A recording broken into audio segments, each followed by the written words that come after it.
dostlar, kanalımıza hoş geldiniz.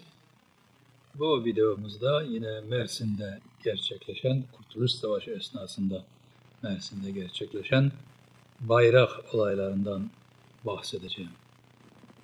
Bayrağın Türk milleti için neler ifade ettiğini anlatmaya gerek yok, bilen bilir. Bilmeyen de zaten mayası bozuk olduğu için ne kadar anlatsan önem arz etmez, anlamaz. Birçok sinsi düşman bize karşı düşmanlığını bayrağımıza saldırılar yaparak kendini tatmin etmeye çalışır. Bunlardan en son bir örneğini Kıbrıs'ta yaşamıştık. Direkte asılı dalgalanan bayrağımızı indirmek isteyen bir tane serserinin kurşunu yiyerek yere çürük armut gibi yapıştığını hatırlıyorsunuzdur muhakkak. Ama ben daha eskiden olan bayrak olaylarından bahsedeceğim. Kurtuluş Savaşı esnasında Mersin'de cereyan eden olayları konuşacağız bu programda. Hainlerle birlikte yaşamak bizim milletimizin kaderi sanki. Aslında bu bize coğrafyanın da bir güzelliği diye de düşünmek mümkün. Çünkü yaşadığımız her coğrafyada bu türlerle karşılaşmak mümkün olmuştur. Birinci Dünya Savaşı bittikten sonra yapılan Mondros Mütarekesi gereği aslında gereği de değil de düşmanların isteği üzerine Adana'daki ordumuzun kuzeye çekildiğini biliyoruz. İşte bu çekilme sonrasında ordumuzda görevli aslen Cezayirli olan Fethi adında bir subay Tarsus'ta yerleşir. Yanında kardeşi Fevzi de bulunur. Onların Tarsus'tan evlendiklerini ve Tarsus'a yerleştiklerini görüyoruz. İşgal başlayınca Fethi, Tarsus'taki işgal komutanının tercümanlığını yapar. Çünkü hatırladığımız üzere Cezayir uzun süre Fransız işgalinde kaldığı için Fransız gençleri de Fransızlara hayranlıklarını onların dillerini öğrenerek tatmin etme yoluna gitmişlerdir ve bu iki kardeş de iyi Fransızca konuşmaktadır. İşgalcilerin Adana'da açtıkları jandarma kursuna devam eden Fevzi, orayı bitirdikten sonra üsteğmen olarak Tarsus jandarma takım komutanlığına atanır. Şimdi günün şahitlerinin bıraktıkları hatıralardan Fethi'nin bir hainliğine rastlamıyoruz ama Fevzi Türk düşmanlığını zirve yaptırmış bir şekilde görülüyor. Türkler hiç sevmiyor. Adeta Fransızlara tapınırcasına hayran bir adam. Jandarma içinde gönüllüler de bulunmaktadır. Türk gönüllüler de bulunmaktadır. Diğer işte Ermeni, Türk, başka unsurlar da işgal sonrasındaki jandarma kuvveti içinde yer almışlardır. Adeta jandarma bir nevi iş bulma yeri gibi de görülebilir. Bu jandarmada görevli 3 gönüllü bir gün jandarmanın deposunda yerlere atılmış, kirlenmiş bir bayrak bulurlar. Türk bayrağı. Hemen onu oradan alırlar, temizlemeye başlarlar. Onlar bayrağı temizlerken üsteğmen Feyzi bunlara rastlar. Ellerindeki bayrağı görünce kızar. Ne yapıyorsun diye sorar. İşte temizliyoruz.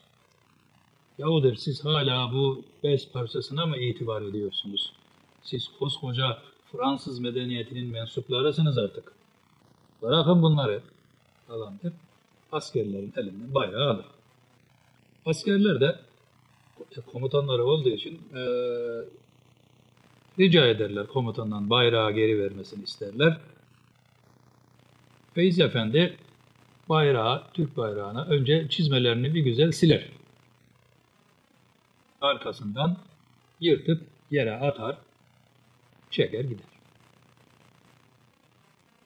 Türk gönüllüler oldukça müteessir olmuşlardı ama orada bir şey yapmazlar tabii.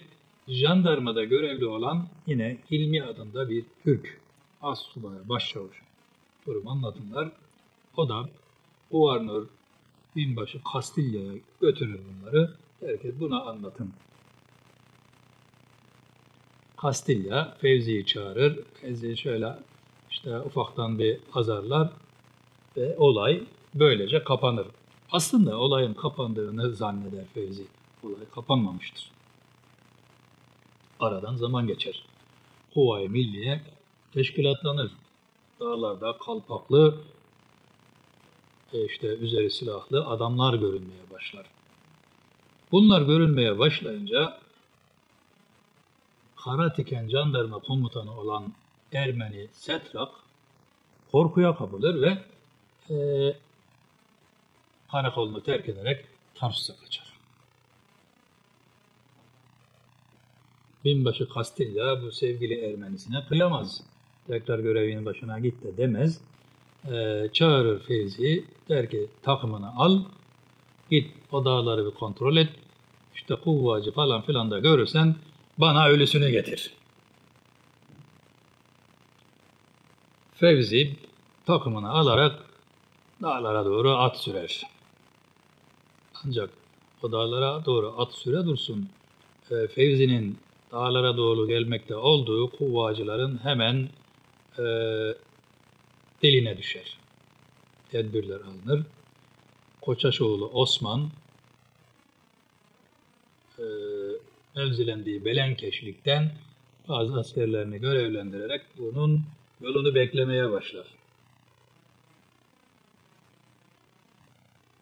Üsteğmen Fevzi yanındaki askerlerle birlikte şimdi Mersin anlattığımız için bu köy isimleri de Mersin'e aittir. Yani Mersin dışındaki videomuzu izleyen değerli izleyicilerimize de hatırlatmak isteriz. Bu bahsettiğimiz yer Mersin coğrafyasına aittir. Burada Busalı köyünü geçtikten sonra Fevzi'nin karşısına 3 tane asker çıkar. Artık Fevzi'ye sürpriz diye mi gülümserler veya ce'e mi derler bilemiyoruz. Fevzi bunları görünce memnun olur. Bunlar bir süre önce ortadan kaybolan kendi askerleridir. Der ki işte jandarma dediğim böyle olacak. Kumandanı onları terk etse bile kumandanlarını askerler terk etmeyecek. Ben askeri böyle isterken karşıdaki elindeki silahı kendisine doğrultmuş olan Emin adındaki gönüllü Keslan'dır. Kes. İn bakayım attan aşağı. Fevzi'nin suratındaki gülücükler donar kalır. Ve hemen Emin gelir, indirir aşağıya, belinden silahını alır. Öteki 2 kişi de silahlarını öteki askerlerin üzerine doğrultmuşlar, bekliyorlar. Omuzundaki, kolundaki Fransız apoletlerini de söker. Ne oluyor gibi şekilde bakarken Fevzi'ye der ki sen hemşo, evet hemşo der, sen hani var ya bir zaman depoda bizim bayrağı alıp postalların içi silmiş sonra da yere atmıştım. İşte hesap günü geldi. Fevzi pabucun pahalı olduğunu anlayınca hemen bütün hainlerin yaptığı gibi yalvarma moduna geçer. Aman ben ettim, siz etmeyin. Beni işte Fransızlar kullandı. Ben aslında kuvvacıyım. Hala isterseniz sizinle dağlarda kalırım. Hani gözünün çapağını yiyeyim modu var ya, öyle bir şey. Ama hemen elini arkasından bağlarlar. Askerlere de derler hadi bakalım siz bir arazi olun. Bunu alırlar, götürürler, doğru Koçaşoğlu Osman'ın önüne it ölüsü gibi atarlar.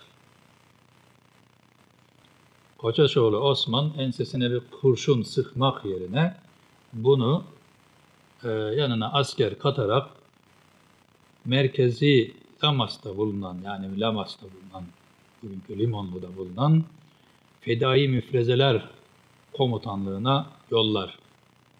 Cezası verile diye.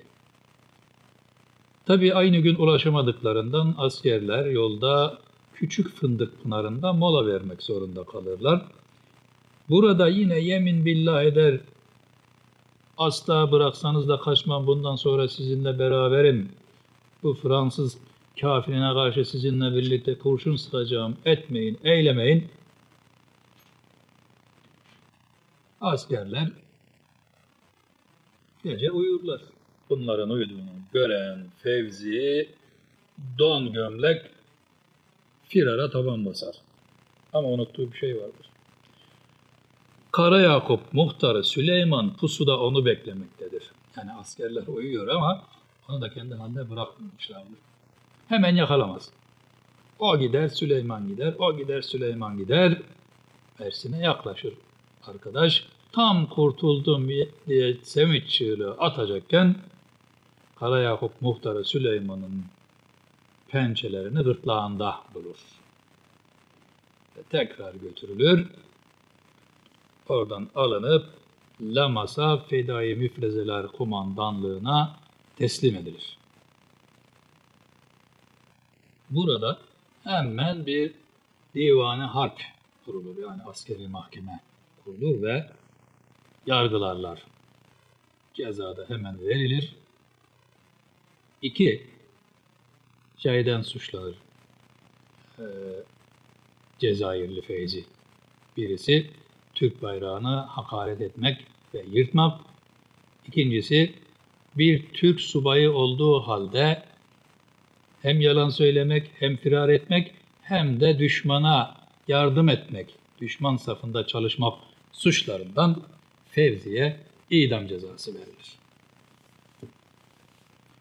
Öyle daha başka zamanlar olduğu gibi infazın onayı şusu busu da beklenmez ve anında kurşunlanarak infaz edilir. Böylece Türk bayrağına hakaret etmenin cezasını Cezayirli Fevzi canıyla öder. Bir süre sonra Fransız komutanlığı Fevzi'yi soruşturmaya başlar ama Mersin civarında Fevzi'nin hiçbir izine rastlamaz.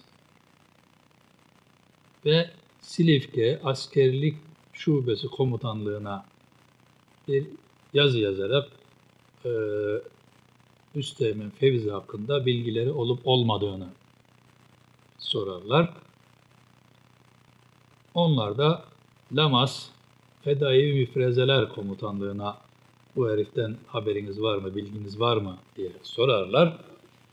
Lamas Fedai Müfrezeler Kumandanlığı da Silifke Askerlik Şubesi'ne güzelce bir rapor yazar. Raporda şöyle derler. Tarsus jandarma subaylarından Fransız uyruklu, aslında adam Fransız uyruklu değil ama onlar rapora Fransız uyruklu diye yazarlar. Fevzi, milli müfrezeler tarafından esir alınmamıştır. Fevzi ve yanındaki askerler yolda Kuvayi Milliyecilere rastlar ve Fevzi vurun eşkıyaları diye ateş emri verir. Ancak bu arada karşılarındakilerin eşkıya olmayıp Kuvayi Milliyeciler olduğunu askerler anlayınca ateşi keserler. Ancak bu kargaşada Fevzi Mersin'e doğru kaçmaya başlar. Fevzi hakkında başkaca bir malumatımız yoktur. Bu kadar. Verilen cevap Fransızları tatmin etmiş midir, etmemiş midir? Tabii onların meselesi. Böylece Türk bayrağına hakaret eden yerli hain cezasını bulmuş olur. Allah o gazilerden razı olsun. Bir videomuzun daha sonuna geldik. Dostlarımızdan istirham ediyoruz. Yaptığımız bu çalışmalardan dostlarınızı, arkadaşlarınızı haberdar ederseniz çalışmalarımız daha bir anlam kazanır. Biraz daha fazla insana ulaşarak biraz daha fazla faydalı olma şansını yakalamış oluruz. Şimdiden teşekkürler. Allah'a emanet.